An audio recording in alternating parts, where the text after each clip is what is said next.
Hola, buenas tardes y bienvenidos al canal purabiblia.com. Mi nombre es Roberto Galofré y me siento muy contento de tener la oportunidad de poder estudiar el libro de Juan juntos. Hoy vamos a estar enfocándonos en el capítulo 8 y hemos llamado esta serie Una vida ejemplar, porque creemos que Jesús vivió exactamente eso. Una vida ejemplar tocando a las personas, una vida ejemplar representando quién era Dios acá en la tierra y una vida ejemplar llamándonos a hacer lo mismo.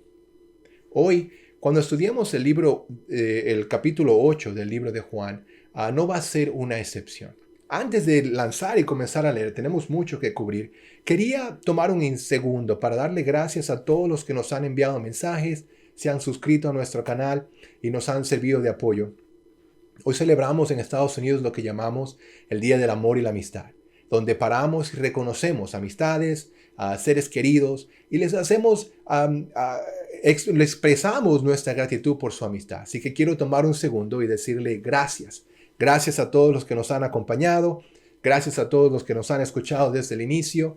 Y si nos visitas por primera vez, no olvides suscribirte a nuestro canal para que seas notificado cuando nuevos videos son publicados.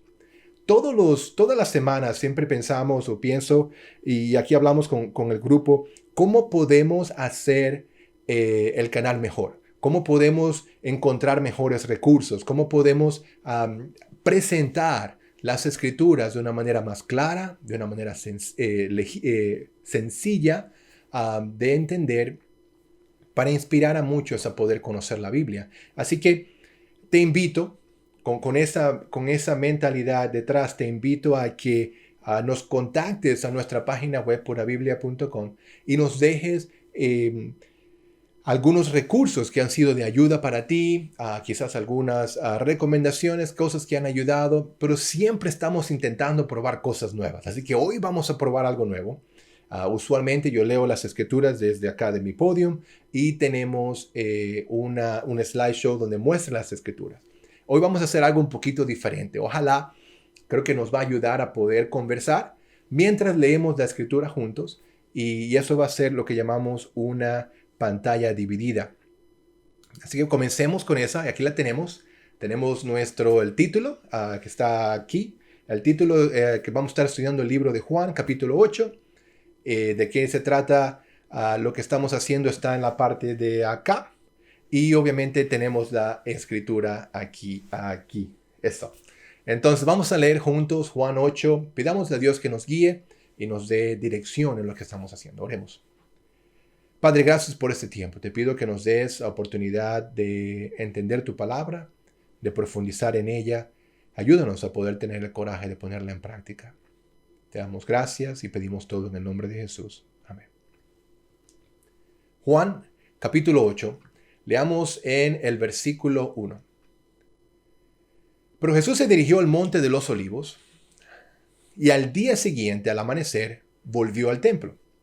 La gente se le acercó y él se sentó y comenzó a enseñarles. Recuerda que veníamos acá sobre la fiesta de las enramadas, que era donde la gente salía y construía unas chozas para recordar cómo los antepasados vivieron en el desierto y poder tomar un tiempo de recordar las maravillas que Dios había hecho en sus vidas y ser recordados de que Dios todavía puede seguir haciendo maravillas en sus vidas hoy.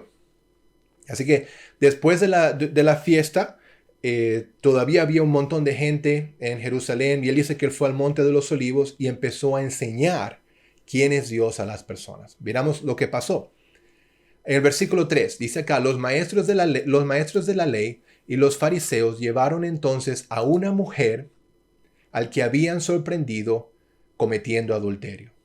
La pusieron en medio de todos los presentes y le dijeron a Jesús, Maestro, esta mujer ha sido sorprendida en el acto mismo de cometer adulterio. En la ley, Moisés nos ordenó que se matara a pedradas a esta clase de mujeres. ¿Tú qué dices? Ellos preguntaron esto para ponerlo a prueba y tener así de qué acusarlo. Pero Jesús se inclinó y comenzó a escribir en la tierra con el dedo. Luego, como seguían preguntándole, él se enderezó y dijo, aquel de ustedes que no tenga pecado, que tire la primera piedra. Paremos ahí un instante. ¿Qué estaba pasando acá? Pues Jesús, después de la fiesta, recuerda que él venía de dar tremendo sermonazo, hablando de que era el agua viva, aquel que tenía sed, que venga hacia él y nunca más tendrá sed, en Juan capítulo 7. Luego acá tiene la oportunidad de seguir hablando y luego llegan los maestros de la ley, los fariseos, lo que llaman aquí Juan los judíos, y le traen a una mujer. Supuestamente a una mujer que supuestamente estaba haciendo o fue capturada en el acto de cometer adulterio. Hay tantas preguntas cuando tú lees esto. Primero, déjame aclarar algunas cosas. Muchas personas comentan que el final del capítulo 7 y los primeros 11 versículos del capítulo 8 no son partes del evangelio original. Y hay una controversia que sí, que sí, no, que sí, que sí, no. Y otros dicen que absolutamente sí fue parte del libro de Juan, pero lo que no están seguros es en qué parte, si al principio o al final. Y ha habido todo un dilema. Yo decidí mirar el contexto de lo que estaba pasando y obviamente muchas cosas que hemos estado leyendo y revisando me llevan a pensar que o este pedazo que estamos acá leyendo va acorde con el contexto de uno, quien era Jesús. Eso es algo que absolutamente él haría. Dos, no va en contra del contexto de la Biblia ni el contexto del libro en sí. Y simplemente corrobora la pelea que existía entre los judíos y entre Jesús. Algunas personas pensaban que la controversia que existía lo quitaron o no lo quitaron era porque cuando Jesús no condena a la mujer, él estaría en un sentido aprobando el adulterio, que cuando tú y yo lo miramos en contexto nos vamos a dar cuenta de que eso no es el caso para nada. Porque el clave acá está en el versículo 6, que dice, en el versículo 6 dice, ellos preguntaron esto para ponerlo a prueba.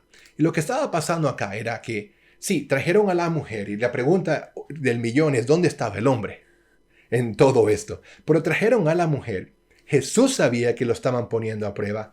El Espíritu Santo inspira a Juan para escribirlo aún, pero esto era una prueba de que pierdes o pierdes. Porque si Jesús dice, pues déjenla ir, entonces los maestros de la ley tendrían base para acusarlo de que él no estaba siguiendo la ley de Moisés. Por otro lado, si Jesús aprueba la ejecución de esta mujer, entonces él estaría violando la ley romana, porque en ese entonces los judíos no tenían autoridad para ejecutar a gente por motivos religiosos. Ellos necesitaban recibir aprobación de los romanos. Así que todo esto era una farsa, todo esto era una trampa. Y tú puedes ver como a ellos en un sentido no les importaba la justicia, no les importaba nada más que proteger sus propios intereses. Entonces aquí trajeron a la mujer, otra vez sin el hombre, y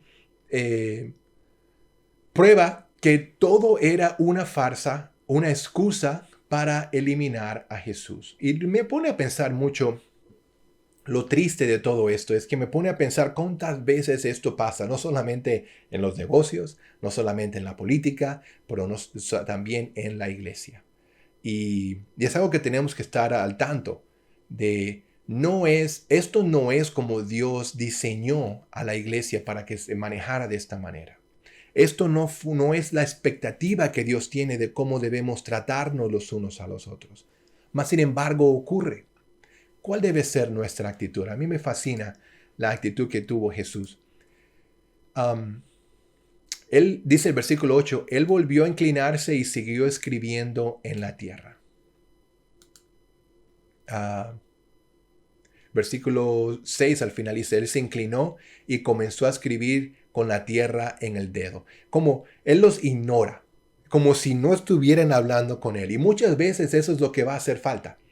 Cuando uno es acusado de manera equivocada, con las motivaciones cerradas. A veces es importante tomar un tiempo y decir, yo voy a escribir en la tierra e ignorar a la persona de lo que está pasando, o ignorar a la situación. Y luego aquí dice que él escribe en el versículo 7, escribe en el suelo, y la verdad nadie sabe lo que Jesús escribió. Hay varios videos y artículos de gente asegurando que basado en algunas escrituras en el Antiguo Testamento, ellos pueden decir lo que escribió, pero la verdad nadie sabe, solamente Dios, así que ten cuidado si lees algo aquí. Pero algo interesante que quiero mostrar es, cuando él dice en el versículo 7, aquel de ustedes que no tenga pecado, que tire la primera piedra, creo que esta parte está haciendo referencia a Deuteronomio 17, y podemos verlo acá en las notas. Comienza en el versículo 6, aunque aquí dice 7, el versículo 6 y el versículo 7. Y la referencia que estaba haciendo, la idea aquí era que, o el contexto de Deuteronomio 17, era que los testigos que encuentren a la pareja cometiendo adulterio, ellos son los primeros que deben tirar la piedra. Sí, era una ley escrita por Moisés o dictada por Moisés. Entonces, cuando habían varias razones que determinaban que alguien fuera puesto a muerte. Y una de ellas era el adulterio. Entonces, cuando esto ocurría, de manera de proteger a la pareja para que cosas así, o proteger a una persona para que no se convirtiera en una masacre. La gente puede mentir, te encontré en adulterio, vamos a apedrearlo. No, por la idea fuera, los testigos, las personas que lo encontraron, son los primeros que lanzan la piedra, y luego el resto de la comunidad continuaba. Pero nadie podía empezar hasta que fuera la persona, los testigos que lo vieron. Lo cual es interesante porque él dice, bueno, aquel que ustedes que no tenga pecado, que tire la primera piedra. Y juega con palabras aquí. Luego en el versículo 8 se vuelve a inclinar y siguió escribiendo en la tierra. Al oír esto, uno tras otro comenzaron a irse. ¿Por qué? Porque los testigos no estaban. Los testigos no existían. Por otra parte, Jesús extiende la ley que Moisés escribió al principio. No es que los testigos están en un sentido justificados para lanzar la primera piedra. Jesús dice, bueno, si tú no tienes pecado, tira una piedra.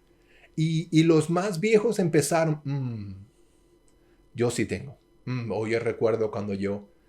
Y me pone a pensar, ¿cuántos de nosotros tiramos piedras tan fácilmente? Quizás no físicamente, pero con nuestras palabras, con nuestra actitud, con nuestro rechazo. Quizás juzgamos mucho más rápido de lo que deberíamos juzgar. Y yo creo que Jesús nos llama aquí a nosotros a tener cuidado y pensar, mira, no te preocupes por la astilla de tu hermano cuando tú tienes tremendo tronco en tu ojo. Algo muy parecido, creo que van las dos versiones. Y luego dice en el versículo, continuamos leyendo el versículo 9, al oír esto, uno tras otro comenzó a irse, y los primeros en hacerlo fueron los más viejos. Cuando Jesús se encontró solo con la mujer que se había quedado allí, se enderezó y preguntó, mujer, ¿dónde están? ¿Ninguno te ha condenado? Versículo 11, ella contestó, ninguno, Señor. Y Jesús le dijo, tampoco yo te condeno. Ahora vete y no vuelvas a pecar. Me encanta cómo cuando la gracia y la ley están en conflictos, la gracia siempre gana. Aunque aquí en ese sentido no había problemas con la ley, porque todos sabían que esto era una farsa para poner a prueba lo que Jesús decía. Quizás, quién sabe quién fue esta mujer, quién sabe si es simplemente la agarraron en la calle y le pusieron presión. No sabemos los detalles. Lo que sí sabemos, o quizás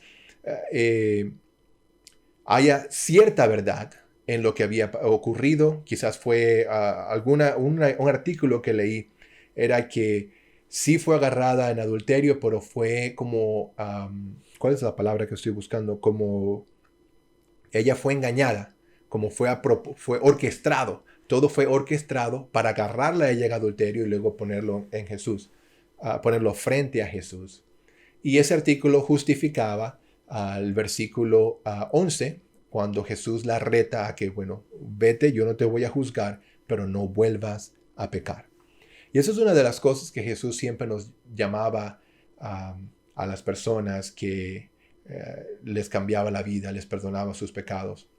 Leímos esto con el paralítico de Betsatá, cuando decía, mira, levántate, alza tu camilla, y al final, después de cierta interacción, le dice, no vuelvas a pecar o algo peor te va a suceder.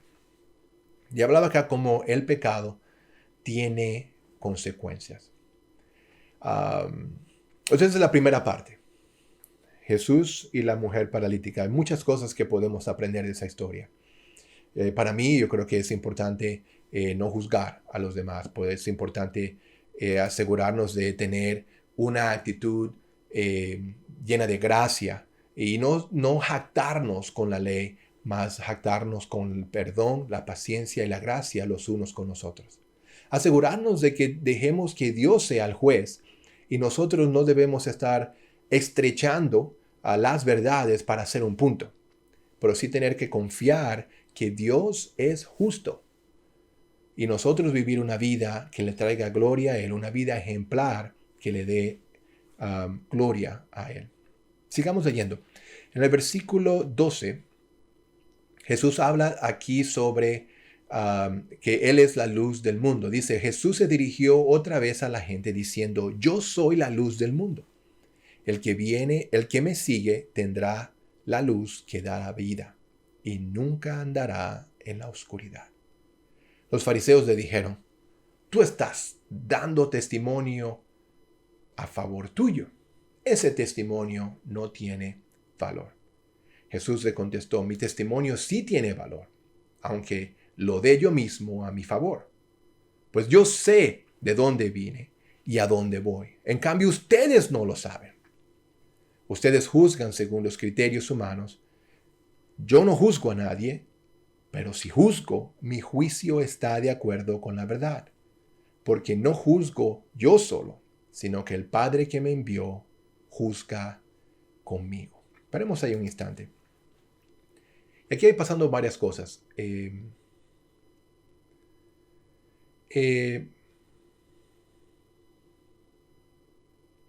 Una de las cosas que está pasando aquí es que él está hablando al principio cuando dice yo soy la luz del mundo. Es uno de los famosos 7 yo soy. Y cuando estaba hablando de yo soy, él se iguala con Dios. Los judíos saben exactamente lo que él estaba comunicando. Y él dice, mira, yo soy la luz del mundo. El que me sigue tendrá la luz que le da vida. Otra vez, Jesús llamando a la gente a fijar sus ojos en Él, porque Él es la única razón, es la única manera de nosotros poder conocer acerca del Padre. Sabes, hay algo que olvidé mencionar. Vamos a volver ahorita aquí al versículo 12. Pero hay algo que olvidé mencionar, creo que es importante. Cuando vemos cómo la ley en Deuteronomio 17 llamaba a la gente a ser apedrada por su pecado, una de las cosas que escuché mucho y por eso quería incluirla en este video era que la gente dice, no, pues qué duro eran las cosas antes. Como qué cruel, cómo Dios permitía algo así, cómo es Dios que ama tanto permite algo así. Y es una buena pregunta, es una pregunta sin duda alguna con bases. Entonces lo que quiero que hagamos es, pensemos un segundo la consecuencia del pecado. Hablamos esto cuando Jesús le dijo a ella, no vuelvas a pecar. Y cuando comparamos lo que ocurre en Deuteronomio 17, tú puedes pensar cómo puede verse cruel. De hecho, es cruel asesinar a alguien a pedradas. Es durísimo. Y eso es quizás un estudio que haríamos más extendido sobre el capítulo 17, sobre la historia, la cultura, aún ese tipo de acto no es necesariamente aprobando el asesinato, pero tenía ciertas reglas, ciertas leyes que protegían a, eh, bien sea al pueblo y también protegían a los que dictaban leyes. Pero el punto que quiero hacer es las consecuencias del pecado. Como a veces decimos, sí, qué duro es el pecado, qué duro es este tiempo, pero si te pones a pensar, el pecado tiene consecuencias. Y las consecuencias que traen nuestras vidas son tan graves muchas veces que, que calan, que dejan marcas en nuestras vidas. Ponte a pensar cuando alguien sí es adúltero. Las huellas que eso dejan, las heridas que eso dejan en un matrimonio, las heridas de confianza que dejan en una pareja, cómo los hijos sufren, cuántos divorcios hay en día por culpa por culpa del pecado, cuántas personas solteras constantemente una y otra vez caen en pecado por el simple hecho de bien sea ignorancia, bien sea justificación o simplemente amor al pecado. Y me pone a pensar en una frase que escuché una vez, creo que si el pecado te atacara tu rostro en vez de tu alma, tú harías algo al respecto. Y me pone a pensar como si nosotros caminaríamos y por cada vez que pecáramos algo ocurre en nuestras vidas. Y se nos sale la narizota. Algo ocurre en nuestras vidas. Yo creo que haríamos algo al respecto. Porque la gente, aunque la gente ya sabe, el pecado, el orgullo es como un collar de perlas, ¿no? Todos pueden verlo, excepto aquel que lo lleva puesto. Pero si tú mismo ves esa nariz crecer, yo estoy seguro que lo pensarías 2 veces antes de cometer el mismo pecado una y otra vez. Recuerda, si el pecado atacara tu rostro en vez de tu alma, tú harías algo al respecto. Quería presentar ese punto porque creo que es importante antes de otra vez ir y ser rápidos en juzgar, que es lo que creo la primera parte de Juan 8 nos está enseñando también.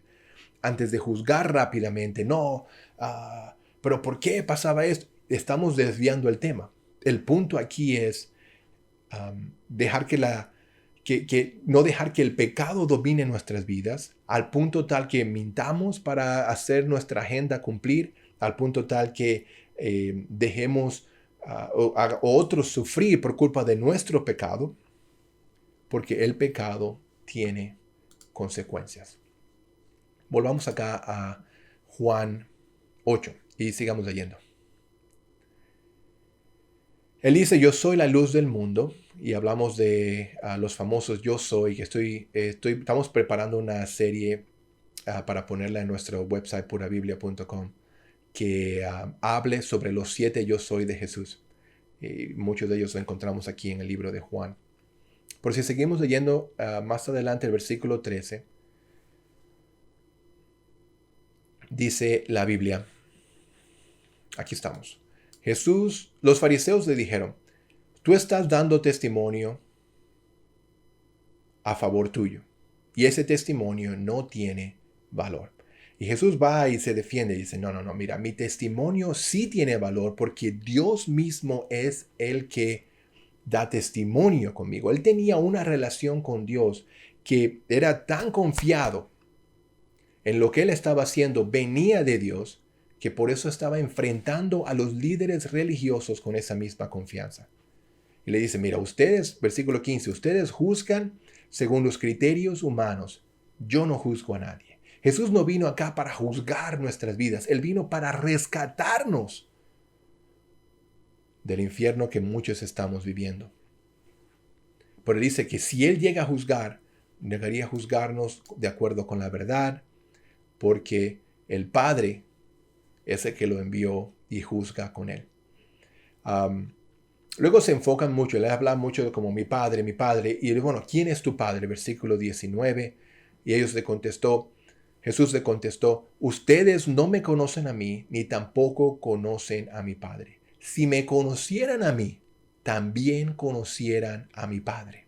Y me pone a pensar tanto cuando yo leo esa frase. Sí, él está retando a los líderes religiosos a que, mira, con toda la ley que tú te jactas de tenerlo, con todo lo que tú dices que conoces de Dios y de la ley, ustedes no saben quién es Dios.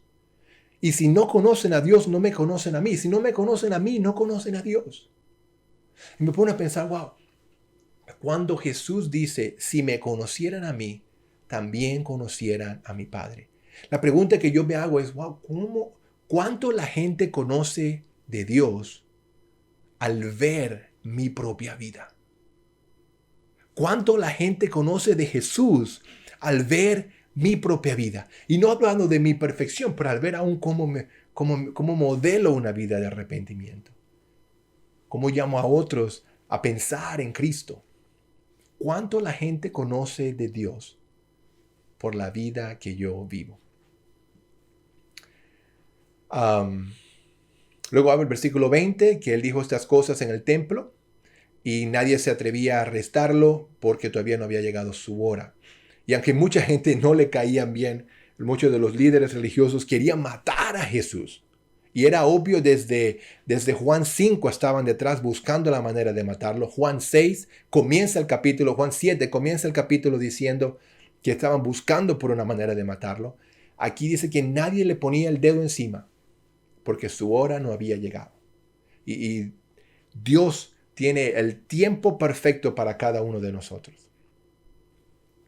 Luego entra una pequeña controversia sobre a dónde voy y yo me voy a un lugar donde ustedes no van a poder seguirme, dice en el versículo 21, yo me voy y ustedes me van a buscar, pero morirán en su pecado, porque a donde yo voy ustedes no pueden ir. A los judíos le dijeron, ¿acaso este estará pensando en matarse? Por eso dice que no podemos ir a donde él va. Y me puse a hablar de esto un poco, a estudiar un poquito de esto. Y Jesús está, en un sentido, desde el principio, buscando hacer una distinción entre él y los líderes religiosos de la época. Y cuando está acá diciendo, mira, yo voy al cielo, donde yo voy ustedes no pueden venir, al menos no en la condición en la que están ahorita. Los judíos conectaron eso con la muerte, de alguna manera. Ellos conectaron eso con, ¿para dónde va? ¿Será que se va a suicidar? ¿Será que se va a matar? Y por eso dice que donde él va nosotros no podremos ir. Y tú puedes ver el corazón de las personas basado en sus palabras. Aquí los judíos estaban tan llenos de ira, tan llenos de odio por Jesús, que conectaban cualquier separación, cualquier ida con desaparecerlo del mapa. Entonces, cuando Jesús dice, no, yo me voy a ir a un lugar donde ustedes no pueden venir, ellos conectaron de alguna manera eso con la muerte, porque en un sentido, los judíos pensaban que el suicidio es una condenación automática. Ellos pensaban que el lugar más ardiente del infierno, el lugar más bajo del infierno estaba reservado para aquellos que cometen para aquellos que cometen suicidio. Y aunque la Biblia no confirma eso necesariamente, es su corazón que tenían ellos detrás. Como ellos buscaban, si se va a matar, que se muere y que se vaya para el lugar donde yo nunca iría.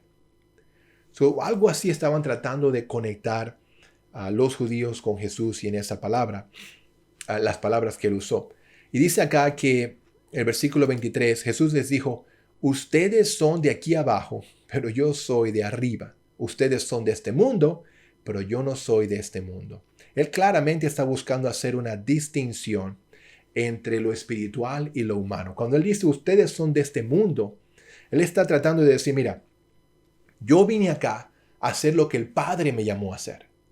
Ustedes solo están enfocados en proteger sus propios intereses. Por eso me quieren matar. Por eso me ponen trampas. Por eso quieren deshacerme del mapa. Porque yo estoy exponiendo la basura de vida que están viviendo. Y Jesús dice, mira, yo pienso tan diferente a ustedes. Yo soy del cielo, ustedes son de esta tierra.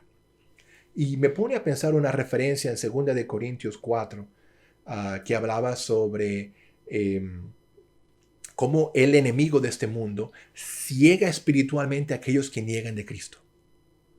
Y la otra es en 1 de Juan 5, como estaba hablando creo que es el versículo 19, como Satanás es el que básicamente tiene autoridad sobre este mundo. Y vamos a ver más adelante cómo él compara a ellos con el diablo mismo. No, se pone candela esta conversación.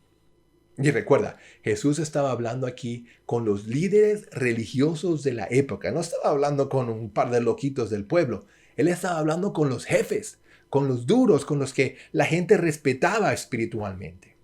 Él le dice, no, mira, ustedes están llenos de amargura, ustedes están llenos de orgullo. Si ustedes me conocieran a mí, conocieran de Dios. Ustedes no saben lo que están hablando. Por eso el versículo 24 dice, por eso les dije que morirán en sus pecados, porque si creen que yo soy, otra vez, mayúscula, yo soy, morirán en sus pecados. Si no creen que Jesús es el yo soy, que una buena oportunidad para explicar esta parte, cuando aquí podemos ver aquí las referencias. Jesús usa la expresión yo soy sin más determinación. Por una parte, recuerda la fórmula de la identificación del enviado antes de regresar al que lo envió. La palabra yo soy, vamos a tener aquí, buscar en mis notas. Yo escribí, la palabra yo soy, o aquel que soy, según las reglas de la gramática hebrea, significa yo soy aquel que está, aquel que estaba y aquel que estará. Es decir, yo soy aquel que está siempre presente, yo estoy. Y esta definición de quién es Dios comenzó cuando Moisés le pregunta a Dios, oye, cuando me pregunten quién me envió, ¿qué les digo? Y Dios le dice, diles que yo soy, te he enviado. Y esa palabra yo soy es la misma palabra que Jesús está usando aquí en el versículo 24 y le dice a los líderes religiosos, si ustedes no creen que yo soy igualándose con Dios, ustedes morirán por sus pecados. Imagínate la furia que sentía esta gente. Y sabemos porque en el versículo 59 al final del libro querían apedrearlo, querían matarlo, pero nos estamos adelantando.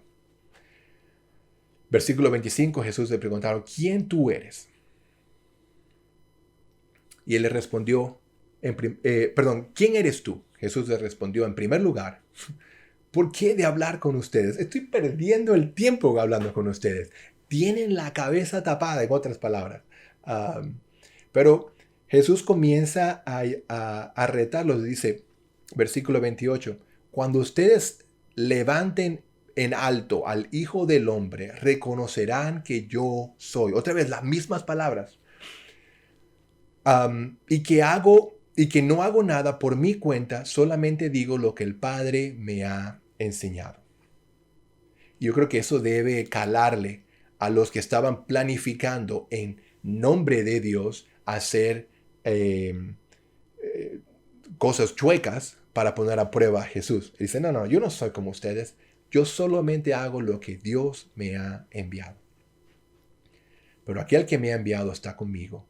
Mi Padre no me ha dejado solo porque yo siempre hago lo que a Él le agrada.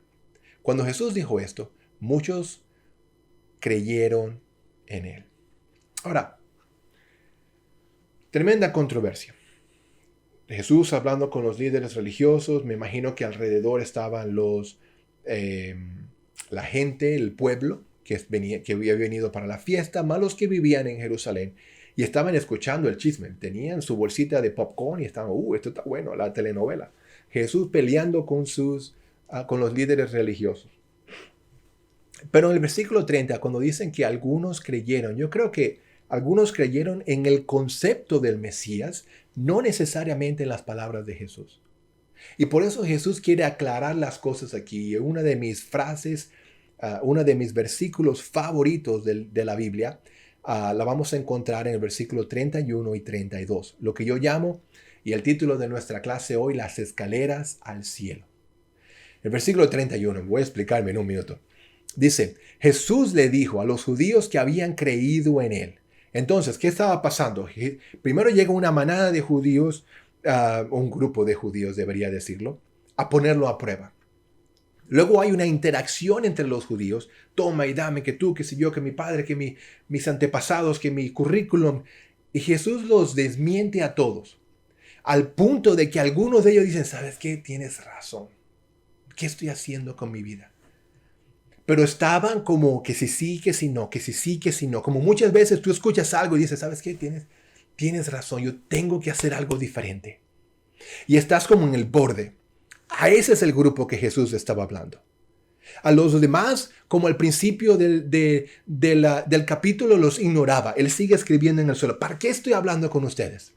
Y él se enfoca solamente en aquellos que creían en él. Y les dijo, versículo 31.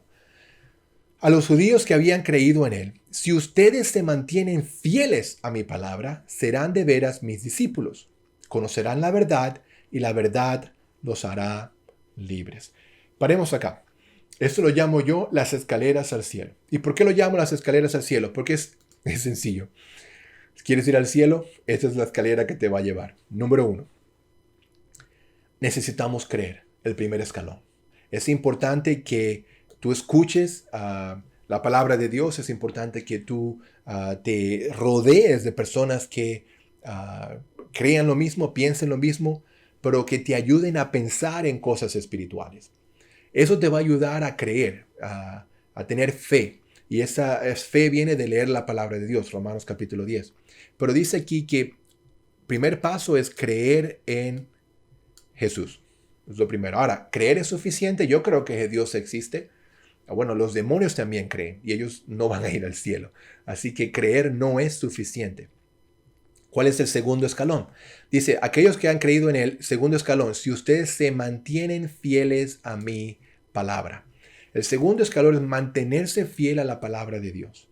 Y no solamente es creer, pero es ponerlo en práctica. Eso significa mantenerlo bien, mantenerte fiel. Y lo interesante acá es que no tienes que preocuparte por las cosas que no sabes, pero preocúpate si por lo que ya crees, eso ponlo en práctica. No, pero es que la Biblia es tremendo libro. Sí, es grande. A veces confuso, es complicado muchas veces, es una cultura diferente a la nuestra. Pero te digo, no te preocupes por todo eso. Preocúpate por los 2 o 3 mandamientos que ya sabes. Eso ponlos en práctica. Y te llevaría al escalón número 2. Ahora, ¿qué pasa cuando llegues ahí? Dice que cuando tú te mantienes fieles a mi palabra, serán de veras mis discípulos. Ese sería el escalón número 3. Cuando tú pones en práctica la palabra de Dios, te convertirás en un discípulo. Ahora, el contexto de lo que estamos hablando es la vida de Cristo. Así que el discípulo, la definición de la palabra discípulo es aprendiz, es un seguidor.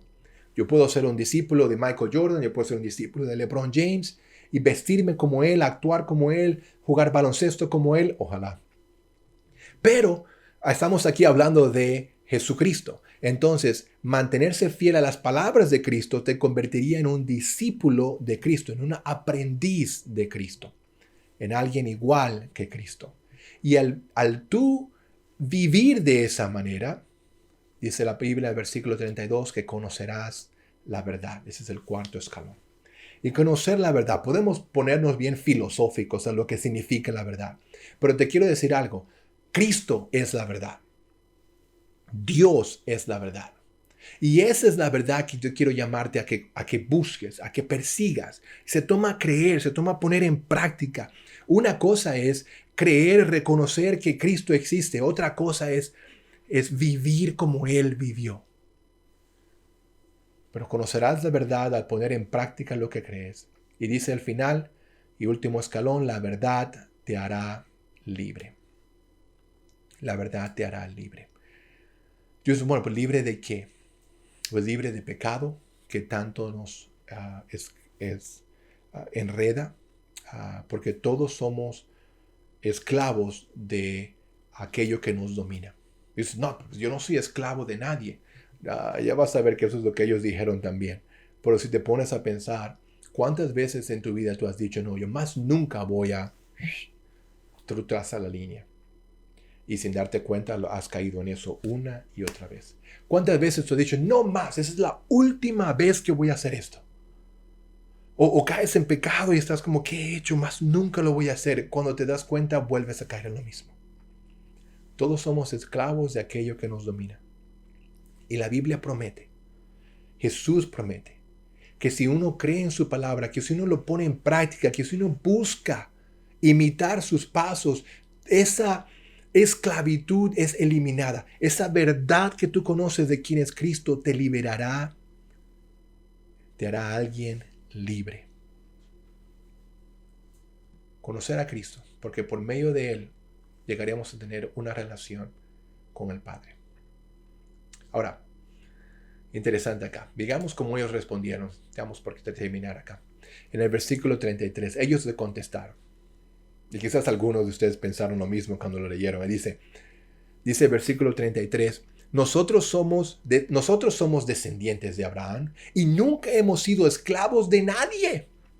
¿Cómo dices tú que seremos libres? Paremos ahí un instante. Tú dices, ¿qué? ¿Cómo que no eran esclavos de nadie? ¿Qué es lo que acaban de celebrar hace unos días? La fiesta de las enramadas.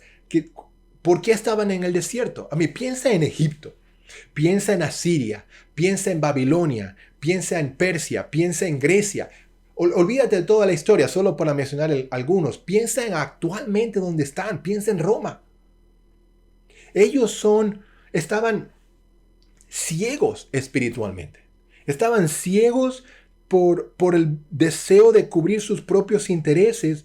No solamente no veían al Cristo delante de él, pero no veían el desastre en el que estaban viviendo. ¿Y cuántas veces tú y yo vivimos en un desastre y vivimos culpando a gente, culpando a gente, culpando a gente, y no nos damos cuenta que es nuestra propia vida lo que está causando este desastre, nuestra propia ceguera espiritual, que nos ayuda a vivir esclavos a la vida que vivimos? Jesús les dice, versículo 34, les aseguro que todos los que pecan son esclavos del pecado. Un esclavo no pertenece para siempre a la familia, pero un hijo sí pertenece para siempre a la familia. Así que si el Hijo los hace libres, ustedes quedarán verdaderamente libres. Ya sé que ustedes son descendientes de Abraham, pero quieren matarme porque no aceptan mi palabra. Yo hablo de lo que el Padre me ha mostrado. Así también ustedes hagan lo que del Padre han escuchado. Aquí los reta. Mira, ustedes saben lo que es la verdad. Entonces hagan lo que han escuchado. Y me pone a pensar muchas veces cómo nos preocupamos tanto por saber la Biblia y nos olvidamos en ponerla en práctica. Ellos obviamente no la agarraban, no la entendían. Dicen, nuestro padre es Abraham. Y Jesús les contestó, si ustedes fueran de veras hijos de Abraham, harían lo que él hizo. Versículo 40, sin embargo, aunque les he dicho la verdad que Dios me ha enseñado, ustedes quieren matarme. No era un secreto. Desde Juan 7 era obvio que la gente estaba buscando la manera de matar a Jesús. De hecho, por eso fue la tentación en Juan 8, como empieza el capítulo. Versículo 41, ustedes hacen lo mismo que su padre. Y aquí es donde se ponen las cosas candelas. En medio de la pelea, ellos dijeron, nosotros no somos hijos bastardos, tenemos un solo padre, que es Dios. Yo pensé que era Abraham, pero bueno. Un solo padre que es Dios. Versículo 42. Jesús le contestó, si de veras Dios fuera su padre, ustedes me amarían. Pero porque yo vengo de Dios y aquí estoy. No he venido por mi propia cuenta, sino que Dios me ha enviado. Esto es suficiente como para como para parar y hacer preguntas, pero preguntas bueno, la escritura habla de, ¿de dónde viene? Y empezar a juntar, igual del grupo pequeño que empezó a creer, ellos empezaban a hacer preguntas internas para poder reconocer que Jesús realmente es el Hijo de Dios. Estos hombres estaban simplemente defendiendo su punto. No les interesaba nada de lo que estaba saliendo de la boca de Jesús. Versículo 43, ¿por qué no pueden entender ustedes mi mensaje? Claro, estaba cubriendo sus propios intereses, aunque lo entendieran, no lo iban a reconocer en público. Pues simplemente porque no pueden escuchar mi palabra. Versículo 44, el padre de ustedes es el diablo. Ahora imagínate con quién está hablando Jesús acá. Jesús está hablando con los líderes religiosos y les dice en su cara, si ustedes, ¿por qué no me entienden? Porque el padre de ustedes es el diablo. Uf, uno muestra qué autoridad, qué convicción Jesús hablaba para decir la verdad a las personas. Muestra el carácter de Jesús es muy diferente a muchas de las tradiciones que hoy leemos acerca de él. Del Jesús, paz y amor, todo es amor. No, Jesús era alguien que te miraba a los ojos y te decía la verdad con respeto, con amor. Él no llegó, ustedes son hijos del diablo, vengan conmigo. No, no, no, no. Él llegó a este punto porque esta gente estaba terca y eran los líderes religiosos de la época. Ellos sabían la verdad, sin embargo, estaban tercos en ponerlo en práctica.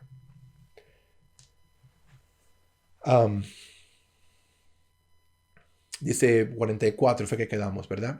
El padre de ustedes es el diablo. Ustedes le pertenecen y tratan de hacer lo que él quiere. El diablo ha sido un asesino desde el principio. No se mantiene en la verdad y nunca dice la verdad. Cuando dice mentiras, habla como lo que es, porque es un mentiroso y es el padre de la mentira.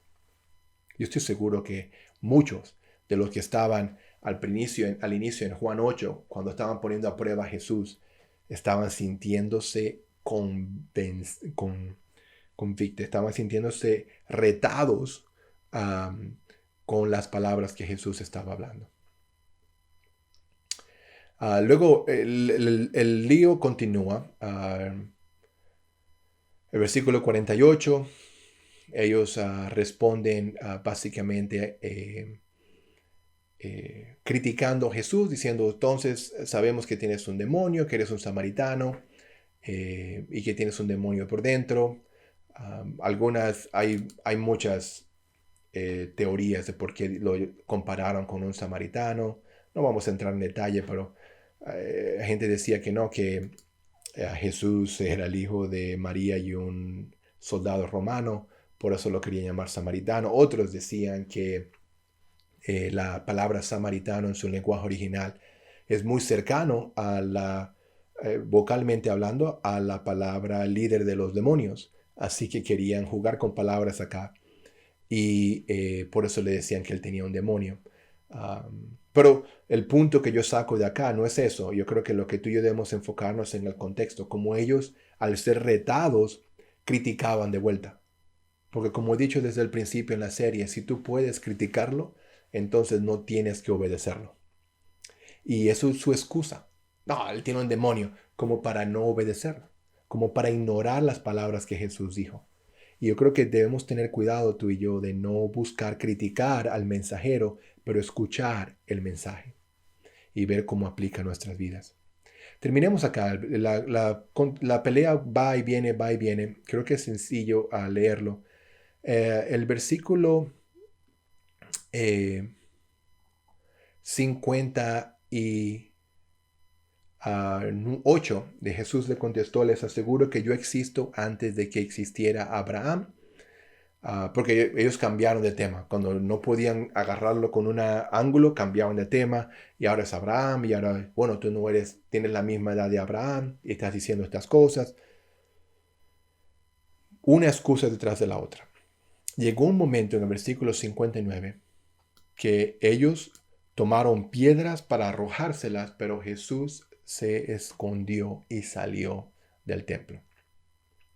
Yo no creo aquí que Jesús como, ay, pobrecito yo, me van a caer a piedras. Yo creo que es obvio hasta ahora cuán fuerte, cuánto coraje, cuánta valentía tenía Jesús. Yo creo que dijo, no, ya, se acabó la fiesta, vámonos. Y se escudriñó entre la gente.